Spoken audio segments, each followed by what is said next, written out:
This is Democracy Now!, democracynow.org. I'm Amy Goodman with Juan Gonzalez. Yes, today marks the 50th anniversary of the death of the great actor, singer, athlete, scholar Paul Robeson. At one point, he was world famous. You probably recognize his voice from this 1936 film, Showboat. There's an old man called the Mississippi. That's the old man that I'd like to be. What does he care if the world's got troubles? What does he care if the land ain't free? Old Man River, that old man River, he must know something, but don't say nothing. Paul Robeson singing Old Man River and performing in Showboat. Yes, Paul Robeson was the son of an escaped slave. He was attacked, blacklisted, and hounded by the government for his political beliefs. For years, Paul Robeson was tracked by the FBI as well as the CIA, the Department of State, numerous other government agencies. Together, they compiled tens of thousands of documents on him, which they used to bring him before McCarthy's HUAC. That's the House Un-American Activities Committee. In 1949, Robeson was effectively blacklisted. In 1950, the government revoked his passport. For 8 years, he was barred from travel, a prisoner in his own country. Now, Jackie Robinson, the Brooklyn Dodgers star who'd integrated the all-white major baseball leagues, was hailed as a national hero in 1949 for testifying against Robeson before HUAC. I've been asked to express my views on Paul Robeson's statements in Paris. One man is now a legend.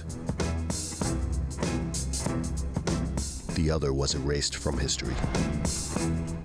Today, we look at the fascinating new book out this week, Kings and Pawns, Jackie Robinson and Paul Robeson in America. We're joined now by the book's author, Howard Bryant, currently the sports correspondent for Weekend Edition at National Public Radio, also the author of over 15 other books. Howard, welcome to Democracy Now! What an amazing book, the story that you tell. Tell us the story of Paul Robeson and Jackie Robinson, how you decided to focus on both and what they tell us about America.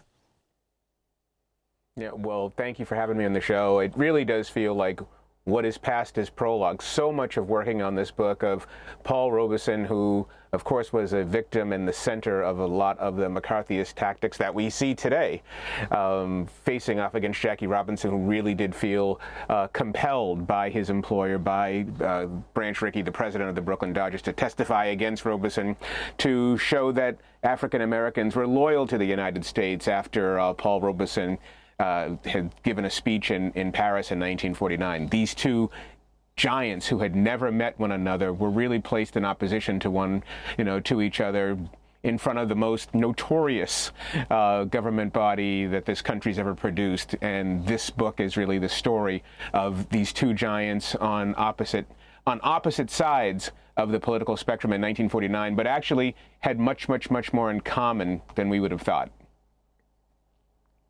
And could you talk about why Branch Rickey tried to insist that Robinson testify, especially given the fact that for instance, the Communist Party had played a major role in attempting to integrate baseball in the 1940s? That's right. Well, I think that's exactly why. I think when the amazing thing, one of the things I really enjoyed about working on this book was how Branch Rickey's version of the integration story has essentially been treated as the only version. And so much of his motivation for signing Jackie Robinson, at least the public version, had been that Rickey had this amazing moral compass, when actually the biggest reason that he felt compelled.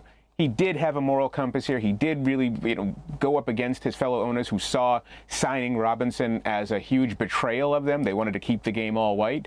But one of the biggest reasons was the fact that Branch Rickey in Brooklyn, huge labor area, really progressive, very strong left-wing progressive politics, They were pressuring the Dodgers more than any other team in baseball to be the ones to integrate.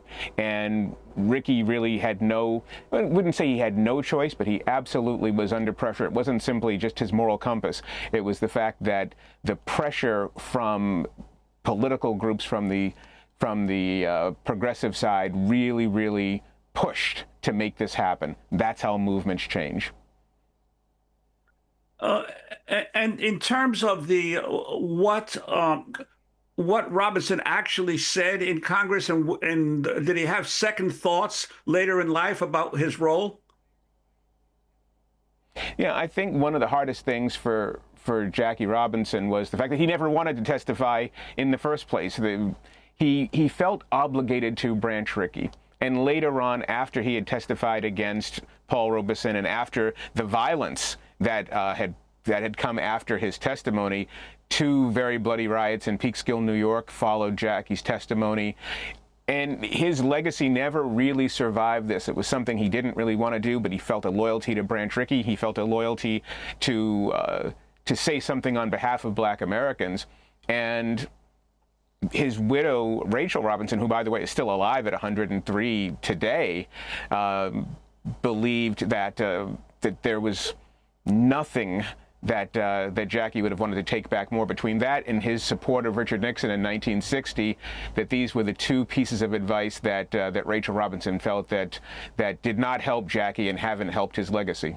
Howard, we have students come in to watch the show every week, and a group of 8th graders came in, and I said, how many of you have heard, I said you were going to be on the show, have heard of Jackie Robinson? Almost everyone raised their hand. I said, how many of you have heard of Paul Robeson? And almost no one raised their hand. So I think it's really important for you to give us the history of Paul Robeson. He was perhaps the most famous Black American in the world at a certain point.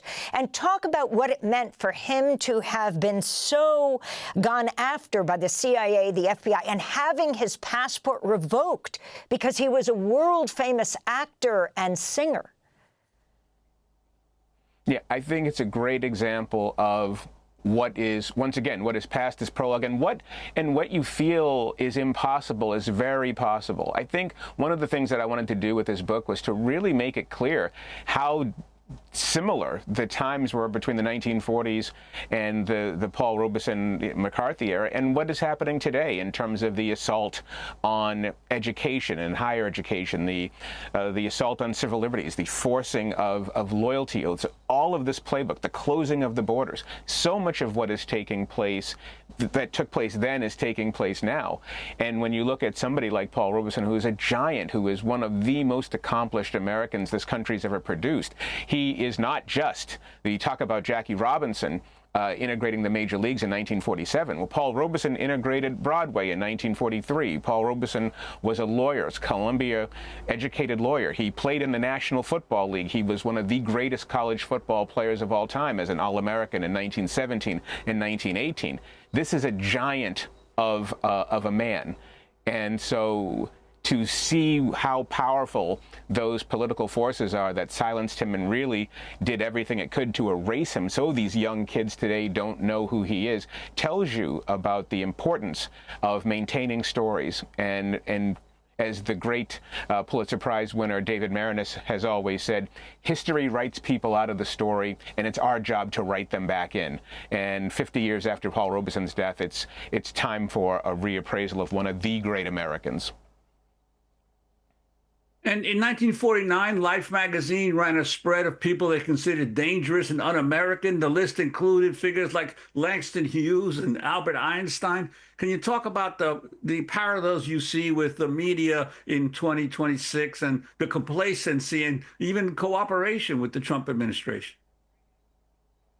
Well, complacency, cooperation, and that was one of the things that was so compelling about working on this, because the history is not some old relic. It's not really dusty. Every time I was working on a chapter, I said, this feels like today, and this sounds like today, and this sounds like today.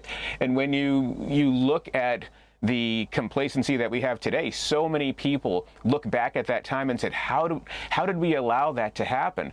But the same thing is happening right now. You see especially in media, And especially with the public, I think people become numb to it. And Howard, if it's not happening to them specifically, we're going to have to leave it there, but I thank you so much. People have to pick up your book and read the rest. It is fantastic. It's called Kings and Pawns, Jackie Robinson and Paul Robeson in America. That does it for our show. Happy early birthday to Trina Nadura. I'm Amy Goodman with Juan Gonzalez.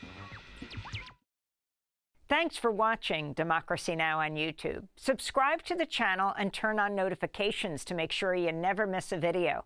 And for more of our audience-supported journalism, go to democracynow.org, where you can download our news app, sign up for our newsletter, subscribe to the daily podcast, and so much more.